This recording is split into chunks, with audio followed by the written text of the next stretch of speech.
Our guest today is country I artist go Brandon. into the earth for you, to the moon and back like it ain't nothing new. When I got my arms wrapped around you, girl, it's like I'm holding the whole hour. You're the closest thing to heaven, this side of that sun setting. And I won't stop till I've been to the ends of the earth for you.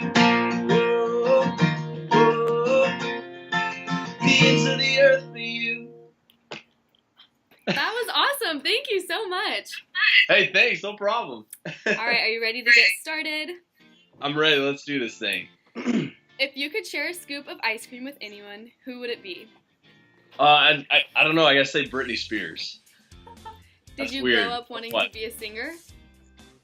I did. Yeah. When was your first big break? Oh, that's a hard question. I guess I was playing guitar for Brett Eldridge, and Taylor Swift asked us to go on tour, and I was like, "This is crazy." And so just getting to play those shows every night was awesome. So what was it like going on tour and being with Taylor Swift and playing guitar for Brett Eldridge? It was crazy. It was amazing. It was like Taylor is the nicest person on the planet, and Ed Sheeran was playing between us, and so we got to hang with him, and it was just unbelievable. How would you describe your music? I would say it's a cross between John Mellencamp and Keith Urban, with a little bit of grit. What is being a country artist really like? It's not as glamorous as everybody thinks it is. It is. I mean, at my level, we're driving a 15-passenger van, driving 14 hours a day, going from state to state, playing shows, and it's amazing. But there's so much work that goes into it. Being from Texas, when did you decide to make the move to Nashville to pursue music? It was 2009. I had been in a rock band, and we had been like on the Warped Tour. We'd done all that kind of stuff, and the rock world was just dying. And I had grown up writing country music and loving country music, and it just made sense. And I will never move anywhere else. So How do you like life in Nashville? it's amazing. It's the greatest place to live. There's a ton of people moving here, and there's so much construction going on, but it's still amazing. What inspired Ends of the Earth? Thomas Rhett and his wife adopting from Uganda. That's adorable. And also my marriage and everything. So, If you weren't a country artist, what would you be? baseball player. What's your favorite thing to do on a Friday night? Well, for the past, I'd say like year of Friday nights, I've been playing shows. So if it's a Friday or Saturday, I'm pretty sure I'm playing shows. So that's what I want to do. If you could collab with anyone, who would it be? Bryan Adams. Where was the first place you performed? Oh man. I think it was like a church gym for this thing called like Fifth Quarter. Like after the game, like me and my brother had this band, and we played like, Papa Roach and Nickelback songs, and so we played in this church gym somewhere. What is your go-to karaoke song? You Will Always Be My Baby from Mariah Carey. Do you write your own music? I do, yes. When you were 18, you played 750 shows in 3 years. What was that like? It was insane. It was really, really fun, but it was a grind. It was like, always, you always have to be on, but you always have to be ready to drive or ready to load in and load out. And, it was the most educational 3 years of my life because I learned how to book shows, advance shows, perform and be a front man. So you mentioned earlier if you weren't a country artist, you would be playing baseball. Is that something you ever thought about pursuing? Yes. So all growing up, I wanted to be a pitcher for the Texas Rangers. And then when I was 13, I had 2 surgeries on my foot from a baseball injury. And so it took me completely out. And so that's what made me buy a guitar and start learning how to write songs. How many guitars do you own? Oh man, I guess like 6 or 7 maybe. What's your favorite song of the moment? Oh, I love Slow Hands from Niall Horan. Such a good That's song. a good one. But my favorite country song, and probably my favorite country song like in a long, long time, is I'll Name the Dogs from Blake Shelton. Seriously, it's like the best song I've ever heard. What's your favorite thing about being on tour? Just getting to see the different towns and cities, and just to get to experience what those fans in those cities are experiencing every day. Name one thing you cannot live without. I guess my wife. That would suck if she wasn't here. Where do you find inspiration for your songs? Again, my wife. Yeah, that's about it. And being on the road. I mean, getting to meet, so many people from all walks of life, and experiencing their cities. Like, it inspires so many ideas and even melodies and all that. So when you come up with a new song idea, what does the writing process typically look like? It's usually different because I do a lot of co-writing. That's like my everyday gig. I write for Warner Chappell Publishing, and so they book us with a different co-write every single day. So you might go in with nothing, and all of a sudden inspiration sparks, or you might look in your phone and you might have this melody or this lyric that you forgot about. It's always different every single day. What's the best thing that's happened to you on stage? Oh man, probably I was playing this thing called the $1 Million Benefit, the $1 Million Show with Bobby Bones.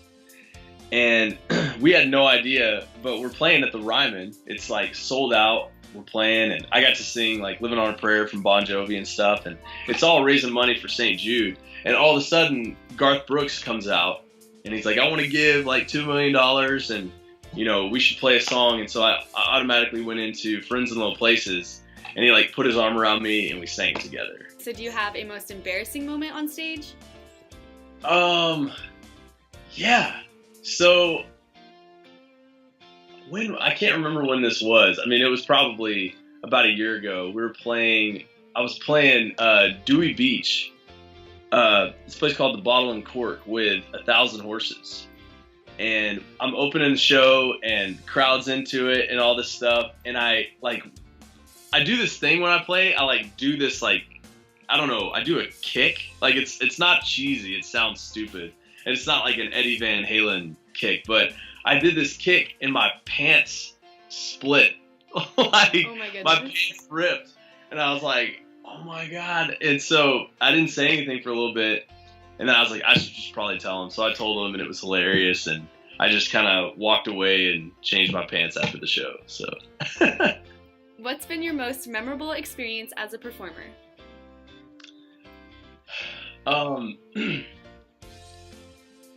Probably, I don't know. This sticks out like crazy.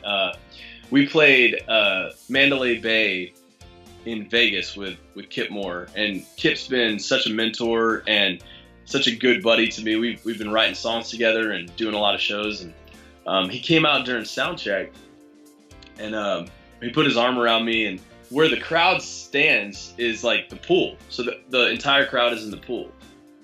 And it's like knee deep or whatever. And he's like, man, from now on, like every show you do, whether there's 5 people, whether there's 5,000, look out and take a picture in your mind. And don't forget, because those people are going to come up to you a year, 2 years later and be like, man, you played this show and this happened. And you owe it to them to remember that. And I just thought that was so cool. And so that night, there was 5,000 people in the crowd, and it was the best show ever. And I took a picture in my mind, and I still, from that day on, every show, if I look back on it, I can remember it because of that advice. Have you had any fans that have watched you before and then later on have seen you again and have told you? Oh, for all places where we do the best and draw the best crowds are Iowa and San Diego. And we played Iowa about almost a year and a half ago, and every time we go back, they remember that first show they saw, and so they just keep coming back. And same with San Diego, and it's kind of like, you know, just building that family out on the road. If your life was a song, what would the title be? Oh, that's a good question. I don't know. The first thing that comes to my mind is "I'll Be There for You." I don't know. You get a lot of inspiration from your wife, but she is also a performer. I saw a performance of you two together. How was that? Oh, it's awesome. I mean, we kind of bring out the best in each other. We kind of, you know, challenge each other, and I just think she's a phenomenal singer, and she just makes me step up and want to do the best I can, you know. Did you two meet through the music world? We did, yeah. We met on a Southwest plane. We both got hired as background musicians for another band about 5-6 years ago. So, besides guitar, what instruments can you play? I can play the drums. That's what I started on. Both of my older brothers play the drums. Ryan, my middle brother, is my drummer in my band. Oh, wow. And so, yeah, when I was like 19, we had a drum set in the house, and he always taught me how to play. And in high school band, I was in the drum section, and but I can play drums, guitar, bass. I'm trying to learn how to play harmonica. I'm not that good though. So, what's a secret you haven't told many people? Oh man, I stole a piece of gum when I was like 5 years old, and I felt so bad about it. I never told anybody. So like I had that guilt going, and then when I was like 18, I was like, oh, it's not a big deal. Right. Can you share what it was like growing up with music being so important? I know you come from a very musical family. Growing up, I didn't know there were genres. I didn't know there was country, rock. I didn't know what jazz, blues, like I just knew music, you know, because my mom loved country music. She had Clint Black, Joe Diffie, George Strait, Garth Brooks, you know, all that stuff in the house. And then my dad had Stevie Wonder, Peter Frampton, you know, Stevie Ray Vaughan, like blues and jazz and all that stuff. Then my brothers had Aerosmith, Metallica, Nirvana, all that kind of stuff. And so I was just like, this is awesome. You know, just every day we were putting something new in and just listening to it, you know? So. How do you get your vocal cords ready to sing? I warm up. There's this stuff called throat coat. It's a tea. And it's just this herbal tea that just like kind of soothes your vocal cords and just kind of warms them up a little bit. And then I just do like scales and stuff like just little things I've learned. I know that's weird, but that's just what I do. What's keeping you busy these days? Touring like crazy, writing, touring, and recording, and it's my life, and I love it. What is your current obsession? My current obsession is cars. So what I'm doing is I love to work on cars. I love classic vintage cars and trucks and everything. And so what I'm doing is I'm buying old like 80s and 90s Broncos and fixing them up a little bit and then flipping them and reselling them. And so I just got one yesterday that I'm working on so I can put it back on the market. So what is one thing you hope to accomplish this year? This year has been unbelievable. Like if you would have asked me at the beginning of the year, I would have said all the things that have happened. Like it's just been phenomenal. I mean, just I would have said to get a single out on radio and to, you know, work with an amazing producer and create something cool in the studio. And I don't know, like I'm so happy and overwhelmed that I can't even think of another thing that I would want to happen because I'm so just thankful. Who has been your favorite artist to work with? I gotta say Keith Urban. He produced my brand new song "Ends of the Earth" with Ross Copperman, and he is hands down the greatest person on the planet. What was the first concert you attended? Let's see. What was it? I don't know if it was the first, but I went and saw Creed and Collective Soul in concert. I don't know. It was in Lubbock, Texas, and I was like 11 years old or something. Who inspires you the most? I gotta say my mom and dad. They're like the hardest workers on the planet. They just recently retired, but you know, my dad worked for the railroad and you know, for about 30 years, and he retired and he just couldn't sit still, so he started like a painting business. Like he's always hustling. And so whenever I like get tired or whenever I get lazy or whatever, I think about my dad and my mom. Just they work their butts off, and so I'm like, if they can do it, I can do it. What's the best thing about performing live? Just getting to interact with the crowd, and you know, getting to play with my band every night. They're my best friends, and honestly, it's like a huge party every single night. You know, you're basically meeting all these new people, mostly new people for the first time, and it's just like this, you know, positive, just cool experience. Do you have a favorite place you've traveled to on tour? I gotta say it's San Diego. Every time we go there, we play 2 shows on a Friday and a Saturday, and the venues are 10 miles from each other. And every time we play there, they sell out, and the crowds are just into it. You know, I never knew how big country music was in the West Coast as well, and going over there and just seeing people sing the words to your songs is the coolest thing ever. What advice would you give to aspiring artists? Always be yourself. You know, you can't fake real, and when you're faking or when you're trying to be something you're not, people pick up on that. And just be yourself and enjoy the journey. What projects are you currently working on? We're going back in the studio with Ross Copperman and Keith Urban here in the next few weeks, recording some new music. And I'm always, like I said, I'm always writing.